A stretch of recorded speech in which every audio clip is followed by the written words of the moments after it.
Hello everyone, welcome to my channel.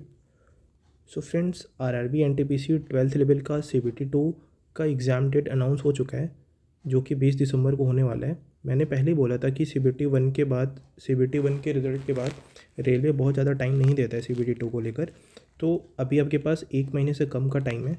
तो जो लोग भी अपने प्रिपरेशन को लेके सीरियस हो, अब आपको बिल्कुल भी टाइम वेस्ट नहीं करना चाहिए। आप अपनी प्लानिंग कैसे कर सकते हो, अपनी स्ट्रैटेजी कैसे मेंटेन कर सकते हो, क्या आपकी स्ट्रैटेजी होनी चाहिए। मैं आपको अपने प्रीवियस एक्सपीरियंस से बताता हूँ। मैंने अभी आरआरबी एनटीपीसी सीबीटी 1 दिया था। मेरी स्कोर 81 थे। सीबीटी 2 पे भी मेरे अच्छे, अभी तो रिज़ल्ट आए नहीं है तो कुछ कह नहीं सकते उसके बारे में। पर इसके पहले सीजीएल में भी मेरे 193 मार्क्स थे मैथ्स में। तो आप मेरी स्ट्रैटेजी पर रिलाई कर सकते हो कि जो मैं इनसाइट दूंगा वो आपके लिए काफ़ी हेल्पफुल होगी। तो एक बार सीबीटी 2 का पैटर्न देखते हैं जो आपको आरआरबी एनटीपीसी 12th लेवल में होने वाला है। तो इसमें मैथ्स में आप देखोगे तो आपको 35 क्वेश्चन मिलेंगे, रीजनिंग में 35 क्वेश्चन मिलेंगे और जीएस के 50 क्वेश्चंस मिलेंगे। फ्रेंड्स, इसके लिए आपको 90 मिनट्स का टाइम मिलेगा। तो जो मैथ सेक्शन है ये मोस्टली आपको मॉडरेट ही मिलेगा, बहुत ज़्यादा टफ क्वेश्चन नहीं आता इसमें।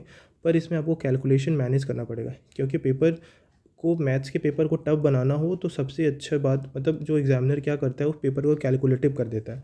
तो ऐसे क्वेश्चन में आपके अप्रोच बहुत मैटर करते हैं कि आप कैसे कैसे क्वेश्चन पे अपना टाइम देते हो। क्योंकि कैलकुलेशन जैसे होता है कि कुछ क्वेश्चन आपको छोड़ना ही पड़ेगा, वो एग्ज़ाम टाइम में डिसाइड करना कि कौन से क्वेश्चन पे आप अप्रोच करो, कौन से क्वेश्चन को छोड़ो, ये बहुत बड़ा आर्ट है। तो अभी मैं इसको डिटेल में बताता हूँ कि आपको मैथ सेक्शन को कैसे करना चाहिए। और रही बात रीजनिंग, तो खैर एग्ज़ाम में कुछ इजी तो नहीं होता, पर तीनों सेक्शन के कंपैरिजन में अगर आप देखोगे तो सबसे मॉडरेट आपको रीजनिंग ही होगा, और ये बहुत ही ज़्यादा स्कोरिंग है। तो आपको सबसे ज़्यादा जो फोकस करना है, नो डाउट ये बहुत तीनों सेक्शन में सबसे ईजी है। पर आपको इसमें कोई लापरवाही नहीं करनी, क्योंकि आप थोड़ा सा एफर्ट डाल के 35 आउट ऑफ 35 ले सकते हो। ठीक है। और फ्रेंड, जो थर्ड सेक्शन है, जो जीएस सेक्शन है, यही गेम चेंजर है।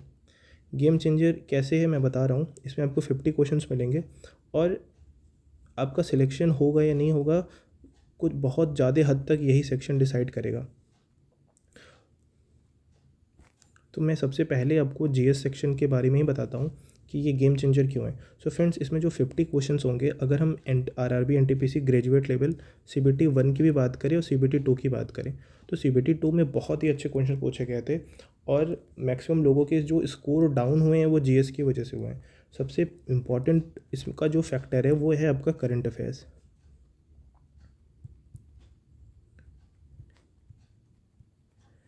सो फ्रेंड्स, करंट अफेयर्स की अगर हम बात करें तो सीबीटी 2 आरआरबी एनटीपीसी का जो ग्रेजुएट लेवल था वो 13 अक्टूबर को था, और लगभग 10 क्वेश्चन करंट अफेयर्स के अगर पूछे गए थे तो इन्होंने अगस्त और सितंबर से पूछा था।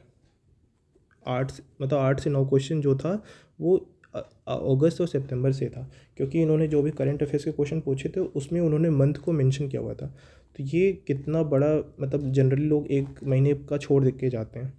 तो आप अगर एग्ज़ाम को लेके सीरियस हो तो आप नवंबर लास्ट तक, इनफैक्ट आप 15-10 दिसंबर तक करंट अफेयर्स करके जाना। और लास्ट के 6 महीने तो इम्पॉर्टेंट है, पर रेलवे के हिसाब से लास्ट के 3 मंथ्स को बहुत इंपॉर्टेंट है। तो मैं आरआरबी एनटीपीसी में लास्ट 1 साल का पूरा किया था, लेकिन 1 डेढ़ महीने का मैंने छोड़ दिया था, 2 महीने का, और उसी में से बहुत ज़्यादा क्वेश्चन फंसा था। तो ये एक चीज़ जो इंसाइट है मैं देना चाहूँगा कि आप करंट अफेयर्स लास्ट के 3 महीने बहुत अच्छे से करो, और लास्ट के 6 महीने भी आप अच्छे से कर सकते हो तो वेल एंड गुड है। क्योंकि ये बहुत ही रेलिवेंट क्वेश्चन पूछते हैं कि आप किसी भी अच्छे मैगजीन से कर लो कवर, वो ऐसे क्वेश्चन पूछेंगे जो कहीं पे मेंशन है होगा ही नहीं। तो बेटर है कि उस पर आपकी एनर्जी वेस्ट करने से कुछ ऐसी चीज़ें कर लो जहाँ से आपको क्वेश्चन होता है। जैसे मैं बताता हूँ कि आपको अगर करंट करना है तो आप स्पोर्ट्स कर लो अच्छे से। Sports section, award, appointments, friends, defence से रिलेटेड अगर कुछ आपको मिले, क्योंकि 1 से 2 क्वेश्चन यहाँ पे आपको ज़रूर मिलेगा, और मीटिंग्स एंड कॉन्फ्रेंसेस, और जो रैंकिंग्स आती है उसमें इंडिया की रैंकिंग क्या है या फर्स्ट एंड टॉप पे कौन है, ये मोस्ट इम्पॉर्टेंट है। आप इतना कर लो, आपके मतलब 3 से 4 क्वेश्चन यहाँ से हो जाएंगे। बाकी बहुत ही रेलेवेंट आता है, वो एग्ज़ाम में बैठने के बाद ही आपको पता चलेगा कि मतलब लगता है कि वेस्ट ऑफ टाइम हो गया, मैंने बहुत ज़्यादा टाइम जो दिया था। तो मिनिमम अगर आप अच्छे से करो नो डाउट, पर इन सेक्शन को आप बिल्कुल भी छोड़ना मत। Sports, awards, appointments, defence, meetings and rankings.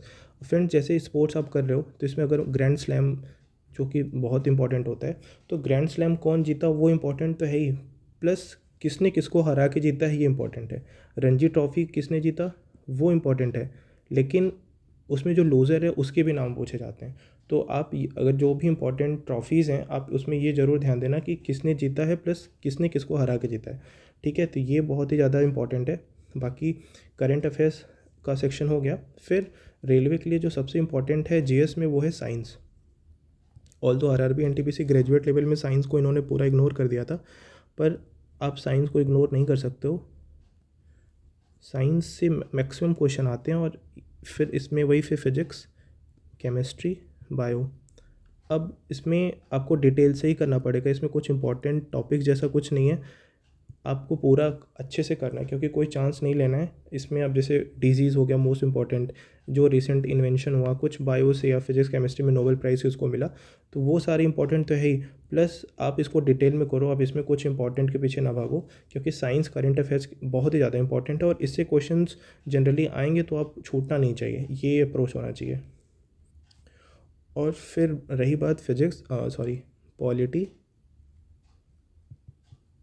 Geography, history. तो फ्रेंड्स अब टाइम तो कम है, लेकिन इसके लिए आप परमार सर का वन शॉट लेक्चर देख लो, वो मोर देन सफिशिएंट है। मोस्ट ऑफ द क्वेश्चंस आपको उनके वीडियो लेक्चर से ही हो जाएंगे, और उन्होंने बहुत अच्छे से कवर कर रखा है। तो उनका नोट्स अगर आपने बना रखा है या फिर शॉर्ट शॉर्ट वीडियोज़ हैं 4 से 6 घंटे का, आप सब लोग अवेयर ही हो गए उनके बारे में, तो मोस्टली चीज़ें आपकी वहाँ से हो जाएंगी।